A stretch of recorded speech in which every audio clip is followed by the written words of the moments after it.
जय हिंद, वंदे मातरम। आप सभी गुरुजनों को मेरा कोटि कोटि प्रणाम। 17 साल बाद 17 साल बाद होगा झारखंड पात्रता परीक्षा का आयोजन। झारखंड में 2 नहीं, 4 नहीं, 5 नहीं, 10 नहीं, कुल 17 साल के बाद, लंबे इंतज़ार के बाद, लंबे अरसे के बाद झारखंड में पात्रता परीक्षा का आयोजन होने जा रहा है। ये पात्रता परीक्षा से किन अभ्यर्थियों को लाभ मिलेगा, कौन इसका फॉर्म फिलअप कर सकेंगे, कौन अभ्यर्थी इस परीक्षा में शामिल हो सकते हैं, आइए जानते हैं खबर को विस्तार से। अगर यदि वीडियो में पहली बार आए हैं तो आपका हार्दिक स्वागत है, वंदन है, अभिनंदन है। राज्य के विश्वविद्यालय व कॉलेजों में असिस्टेंट प्रोफेसर की कमी दूर करने तथा पीएचडी में प्रवेश के लिए झारखंड लोक सेवा आयोग जेपीएससी शीघ्र ही झारखंड पात्रता परीक्षा जेट का आयोजन करेगा। कुल 43 विषयों पर कुल 43 विषयों का आयोग द्वारा शीघ्र ही विज्ञापन जारी कर आवेदन मांगा जाएगा और मांगने की प्रक्रिया शुरू की जाएगी। लगभग 17 साल के बाद जेट का आयोजन रांची के विभिन्न केंद्रों पर होगा। परीक्षा में शामिल होने के लिए अभ्यर्थियों की उम्र सीमा निर्धारण नहीं होगा। अभ्यर्थियों की संख्या बढ़ने पर जमशेदपुर व बोकारो में भी केंद्र बनाए जा सकते हैं। परीक्षा ओमार सीट पर ली जाएगी। इसके लिए 3 घंटे की परीक्षा जो है वो बिना ब्रेक की ली जाएगी।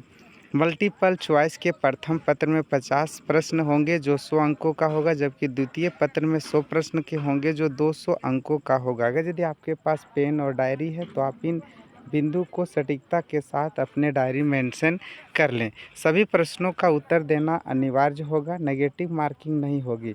ओमार सीट पर परीक्षा होगी, 50 प्रश्नों का होगा, 100 प्रश्नों का होगा और सभी प्रश्नों का उत्तर देना अनिवार्य होगा, नेगेटिव मार्किंग नहीं होगी। इस परीक्षा में सबसे महत्वपूर्ण रहेगा कि कुल शामिल अभ्यर्थियों का 6% ही रिजल्ट जारी किया जाएगा, जिसमें 40% अनारक्षित व 60% आरक्षित कोटा के रहने की संभावना है।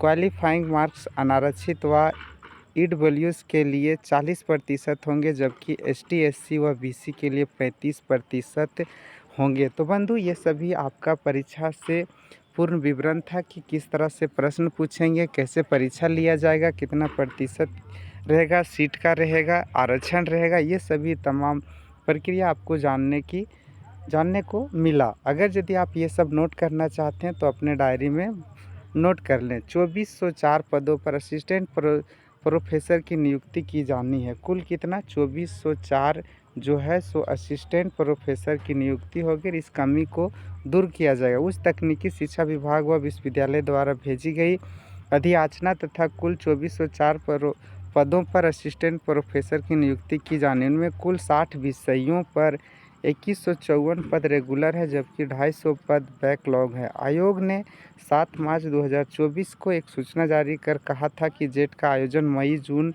2024 में संभवित है। शीघ्र ही विज्ञापन जारी होगा, लेकिन 1 साल तक मामला लंबित रख दिया गया। झारखंड गठन के बाद पहली बार जेट का आयोजन वर्ष 2008 में हुआ था, जिसकी सीबीआई जांच चल रही है। अन्य 2008 में जो जेट की परीक्षा वो भी लटक गया और अब 2017 सालों के बाद ये परीक्षा ली जा रही। पता नहीं झारखंड में ऐसे मामले क्यों लटक जाते हैं। असिस्टेंट प्रोफेसर की नियुक्ति में जेट को मिलेगा प्राथमिकता।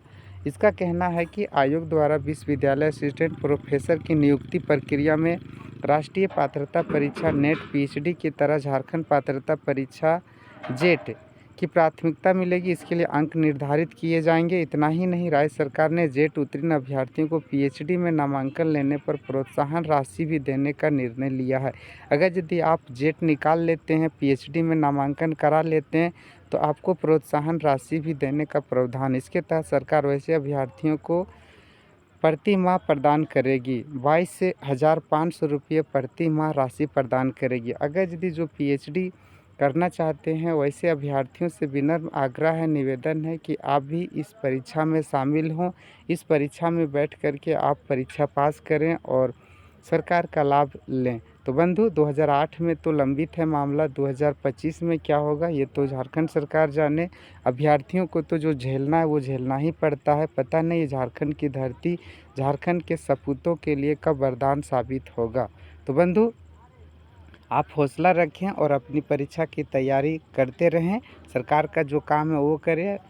अभ्यर्थियों का जो काम है वो करते रहें। आप अपनी तैयारी में कोई कोर कसर ना छोड़ें, कमी ना करें और आप अपनी फुल तैयारी में लगे रहें। अगर यदि आप वीडियो में अभी तक बने हैं तो P4 पारक की तरफ से धन्यवाद, साधुवाद, कोटि कोटि नमन। आप अपनी तैयारी ज़ोर शोर से लगे रहें और विज्ञापन निकलने का, विज्ञापन आने का चेक जांच करते रहें ताकि आप इसकी सभी समय अपना फॉर्म फिलअप कर सकें। इसी आशा और विश्वास के साथ मैं भोला सोनी आप लोगों से विदा लेता हूं। जय हिंद। आप अपना ख्याल रखें।